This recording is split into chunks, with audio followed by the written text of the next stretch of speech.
Nous voilà maintenant au chapitre 3, filtre et sélection. Donc nos data frames, on va voir ici qu'on peut les filtrer et sélectionner en fonction des informations qu'on veut récupérer. Il y a deux fonctions très simples qui permettent d'avoir un peu un preview, je vais le dire en anglais, je n'ai pas le mot en français, qui va être head. Donc head par défaut nous permet de voir les 5 premières lignes de notre table, data frame si vous préférez. Et à l'inverse de head, il va y avoir tail, qui va donner cette fois-ci les 5 dernières lignes de notre tableau. Et bien dans ces fonctions head et tail, on peut également donner un nombre, par exemple 8, qui va donc me retourner les 8 premières lignes de mon tableau, qui fonctionnera de même avec tail.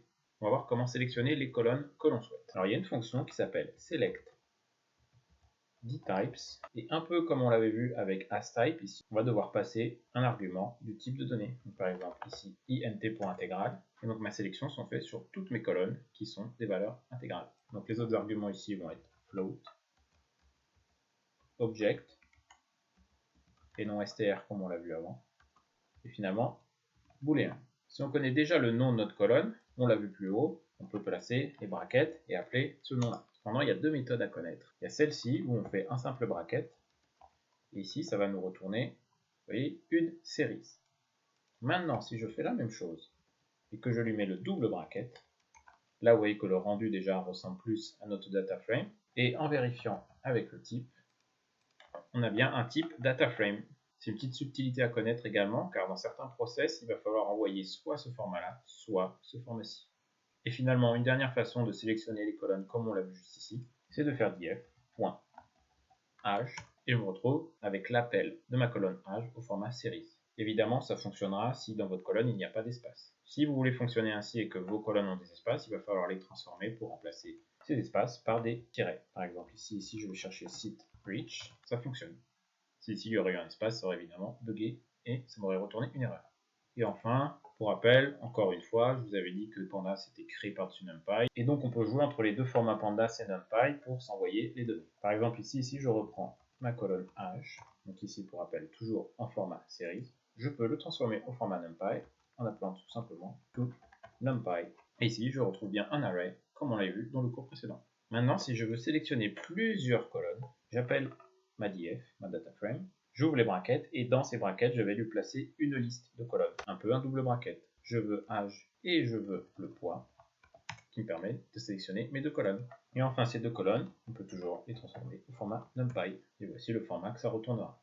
Et enfin, une dernière méthode qui permet de sélectionner nos colonnes avec une belle méthode, c'est filter, et dans celle-ci, un argument qui s'appelle regex, et ici, vous pouvez lui passer un pattern de texte, et cette fonction va retourner toutes les colonnes dans lesquelles elle retrouve ce pattern de texte. Alors regex à lui seul, c'est un sujet très long. Ici, je vous montre des choses très simples, mais libre à vous d'aller explorer. Vous verrez que dans les expressions type regex, on peut aller dans des choses bien plus complexes. Bon, revenons à notre exemple ici. Le regex, ici, je vais lui placer OI, et lui va me retourner toutes les colonnes où il va retrouver OI, donc ici, poids. Alors, cette fois-ci, on va passer à la sélection de lignes. Toujours pareil, j'appelle df, et je vais lui passer lock. Après ce lock, je vais ouvrir des brackets. Dans ces brackets, je peux placer juste un numéro que je veux, par exemple le 0, et ici, il va me retourner toutes les informations de ma ligne à l'index de valeur 0. Je pourrais lui dire, je veux tout de 0 à 7, donc ici j'ai bien tout de 0 à 7, et finalement, si j'identifie plusieurs lignes, je repasse une deuxième ligne, imaginons que je voulais juste la 0 et la 7, je me retrouve avec la 0 et la 7. Alors ici, lock, on va voir, disons, son demi-frère, c'est iLock. Lui, il va localiser à partir de la valeur d'index. Pour expliquer un peu plus simplement, ici, ça va aller chercher avec la valeur que vous avez attribuée. Par exemple, si mes index, j'avais donné la liste de l'alphabet ABCD, il aurait fallu que je passe, je veux localiser la ligne d'index A. Ici, si mon index A arrive en première ligne, j'ai juste à mettre 0. iLock, lui, vraiment, il se fiche des valeurs qu'on attribue à notre index. Vraiment, lui, il regarde la position relative de l'index. Donc ici, iLock, on peut toujours lui retourner 0. Effectivement la même chose, toujours jusqu'à 7. Et vous noterez que iLock, à la différence de lock, il est exclusif. Vous voyez ici que le 7 n'est pas pris en compte, alors qu'ici avec lock, le 7 a bien été pris en compte. Et donc on peut toujours lui placer une liste d'index qu'on a identifié. Vous voyez là, 0 et 7. Et finalement, on va pouvoir lui passer un troisième argument qui va être un pas. Donc on part de l'index 0, on se rend jusqu'à l'index 7-1, mais on retourne les lignes une fois sur deux, toutes les deux lignes. J'ai mis un 0, 2, 4 et 6. Donc comme je vous ai parlé de cette différence entre lock et iLock qui prend en compte les valeurs relatives de l'index, on va faire un petit chapitre sur cette partie index. Donc pour récupérer nos index dans notre data frame, ici on passe index. Donc lui, il reconnaît que c'est des chiffres et que c'est un range qui part de 0 jusqu'à 12 avec une incrémentation de 1 entre chaque index. On peut le transformer, comme on l'a vu, avec columns au format liste. Voilà, là ça nous paraît un peu mieux. Et bien, comme on l'a vu avec columns, ici, on peut lui placer, avec un égal, on peut remplacer les valeurs de notre index. Donc créons quelque chose d'aléatoire. Allons de valeur 15 à 150. Et pour être sûr d'avoir le même nombre, je vais appeler shape index 0 pour avoir exactement le même nombre de lignes. Et donc ici, vous voyez que j'ai bien d'autres valeurs d'index. Bon, en réalité, il y a une deuxième méthode pour faire cela, et je pense que c'est celle qui est la plus utilisée. On appelle notre diff, et on va utiliser la fonction setIndex. Et donc ici, on va pouvoir repasser les nouvelles valeurs d'index. Vous voyez qu'ici, ça a été attribué. Et donc setIndex fonctionne également avec un inPlace égale true, mais encore une fois, il vaut mieux faire un diff égal et ne pas utiliser le inPlace. Et pour revenir à nos demi-frères lock et iLock, cette fois-ci, si je voulais juste la première ligne, avec lock, je serais obligé de passer la valeur 24. Je m'en trouve bien les 4 lettres 0, 23, 99, 35. Et iLock, pour rappel, lui, il se soucie simplement de la position relative, donc 0, et j'ai bien la même chose.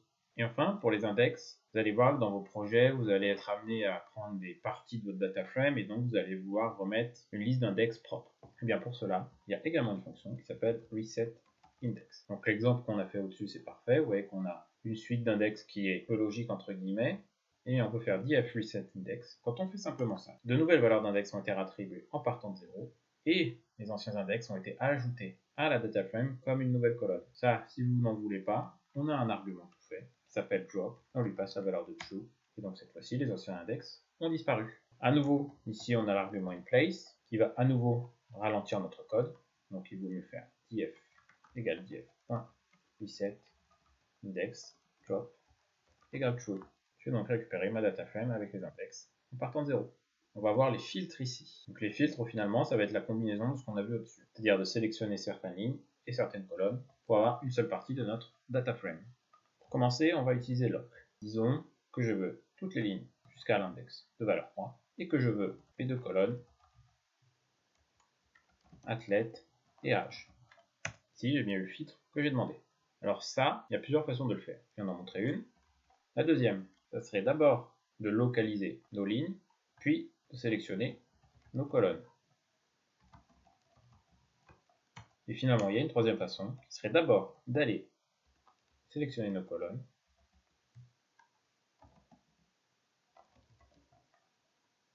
et d'aller filtrer nos lignes. Et vous voyez que la différence ici entre les trois, c'est que la dernière a été exclusive, elle n'a pas pris le 3, à l'inverse de ces deux-là qui ont bien pris l'index de valeur 3. Alors toutes ces méthodes, quand on veut savoir laquelle est la plus efficace, il y a, disons, un argument dans Python qui est le double signe pourcentage et time it, donc it pour itText. En dessous de celui-ci, vous placez votre bout de code, vous exécutez, donc là, ça va prendre un peu de temps, parce qu'en réalité ici, avec time itText, il va réaliser plusieurs fois l'opération, et il va nous retourner un temps d'exécution. Donc ici, vous voyez, après avoir fait tourner plusieurs fois ce bout de code, donc après avoir exécuté plusieurs fois ce bout de code, il estime qu'en moyenne, ça va prendre 12,3 millisecondes, avec un écart type de 1,85 millisecondes. On peut le faire avec nos trois opérations. Vous voyez que celle-ci a déjà été plus rapide en moyenne, mais on voit que l'écart type est plus grand. Et donc il semble que ce soit celui-ci qui soit le plus rapide. Ces valeurs, ça correspond vraiment à mon exemple. Je pense que chaque cas est unique. Moi, j'ai tendance à plutôt utiliser celle-ci, car quand on regarde la composition du code, ici, ça va réaliser une seule opération. À la différence des deux autres où ça va réaliser d'abord une première opération de repérer les lignes, puis les colonnes, et ici plutôt l'inverse, d'abord repérer les colonnes, puis les lignes. Maintenant, on va voir le filtre de lignes et colonnes combinées avec iLock. Pour rappel, iLock, lui, son seul souci, c'est la position relative de l'index. Par exemple, jusqu'à 3. Pour rappel, il est exclusif, il n'a pas pris l'index à la troisième position. Et cette fois-ci, les colonnes, eh bien, c'est le même principe. Je ne vais pas passer les noms de mes colonnes, mais plutôt les index de mes colonnes. Donc ici, si je place 0, je me retrouve avec les valeurs de la première colonne qui est athlète. Et de même, on peut faire de l'indexing comme ceci, ce qui vient sélectionner les colonnes de 0 jusqu'à 2. On peut également y passer une liste de colonnes flottées, disons à l'index 0 et 2.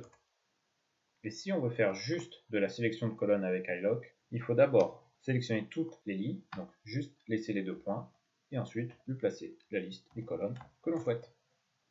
Alors dans quel cas de figure, ça va être intéressant à utiliser. Si vous utilisez des données qui vont provenir de différents outils, par exemple prenons Catapult ou ça peut être du VALD, souvent les fichiers qui sortent de ces logiciels ils sont assez standardisés et les noms de colonnes changent assez peu. Imaginons que ces providers ils ont le souhait de changer le nom des colonnes et que vous, dans votre code automatisé, vous ayez les noms des colonnes. Bien plutôt que de surveiller votre code et s'assurer que les noms de colonnes sont toujours les bons, vous pouvez placer le numéro d'index de colonne et comme cela, peu importe si le nom change, le code reconnaîtra toujours la position de la colonne, en espérant que le provider n'ait pas également l'envie de changer la position de la colonne dans votre extract depuis le logiciel. Alors, on va voir les filtres conditionnels et on va commencer avec les filtres numériques. Donc tout cela, c'est des notions qu'on a vues dans le tout premier cours. C'est assez simple, il suffit de créer ces conditions. Donc imaginons que mon premier filtre, ça serait, je veux tous les âges inférieurs à 27. Vous voyez que là, ça va me retourner des valeurs true et false. Donc ça, c'est la condition, qui est aussi appelée mask. Pour rappel, on l'avait vu dans le cours sur NumPy. Et donc si je veux filtrer ma data frame avec cette condition, j'ai juste à appeler ma data frame et placer cette condition entre brackets. C'est le même principe qu'on avait vu avec NumPy pour filtrer un array. Donc ici, je me retrouve avec la portion de ma data frame où l'âge est inférieur à 27. Et on peut bien évidemment combiner des conditions. Maintenant, je veux qu'en plus d'avoir mes athlètes qui ont moins de 27 ans, je veux un poids qui va être inférieur à 90. J'ai donc en retour ma data frame filtrée selon mes deux conditions. Donc vous l'avez vu, mon premier filtre, c'était celui-ci. Donc on peut utiliser ces méthodes-là très simples avec les signes d'infériorité, de supériorité ou d'égalité, de non-égalité. Et bien en Panda, il y a également des fonctions. Et ici, dans le cas, ça serait .lt. Et ici, je passe l'argument 27, lt pour lower than, plus petit que 27. Et donc les autres fonctions seraient pour la supériorité gt, pour greater than. Si on veut de la supériorité égale, ça serait .ge, greater and equal to. Donc pour tout ce qui va être plus petit, on vient de le voir ici, lt pour lower than.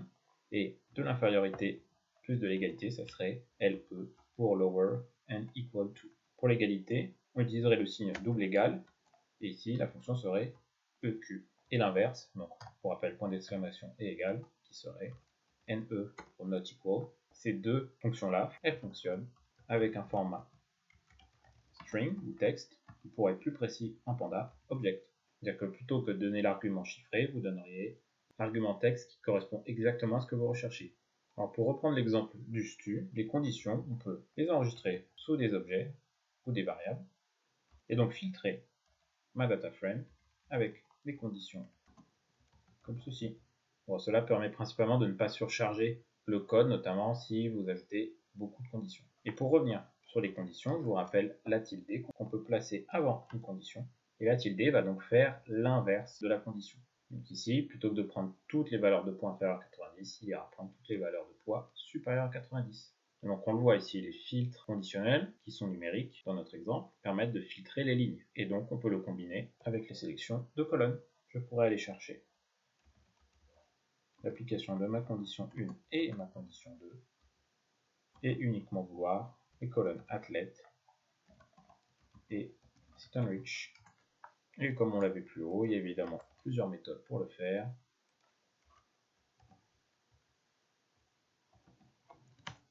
Qui nous retournent la même chose. Et finalement, la dernière, on a bien les trois mêmes résultats. Et vous savez comment procéder si vous voulez vérifier laquelle des trois méthodes va la plus vite. Enfin, pour le filtre numérique, il y a une dernière façon de faire qui est décrite comme plus élégante et parfois plus simple à comprendre. C'est la fonction query. Et donc dans cette fonction query, on va passer notre condition au format texte. Donc si j'en ai qu'une, je lui place âge inférieur à 27. Ça a bien fait mon filtre. Et si j'en ai plusieurs, je la place entre parenthèses et je combine mon autre condition. Mais imaginons que ici mon 27, je veux que ce soit plutôt une variable. Par exemple, ça va être le âge mask. Et comment ce âge mask, je le mets dans ce format de query. Bien, plutôt que 27, on met âge mask. Et devant ce âge mask, on va mettre le arrobas. Et j'ai bien donc le filtre qui s'est effectué. Maintenant, voyons les filtres textuels après avoir vu les valeurs numériques. Donc on va d'abord aller chercher notre unique colonne avec du texte. Donc je vous rappelle qui est div athlète. Et ici, je voudrais la filtrer en prenant uniquement des valeurs qui auraient le underscore 1. Bien pour cela, on va appeler str contains. Et ici dans contains, je vais placer mon pattern que je cherche. Donc underscore 1.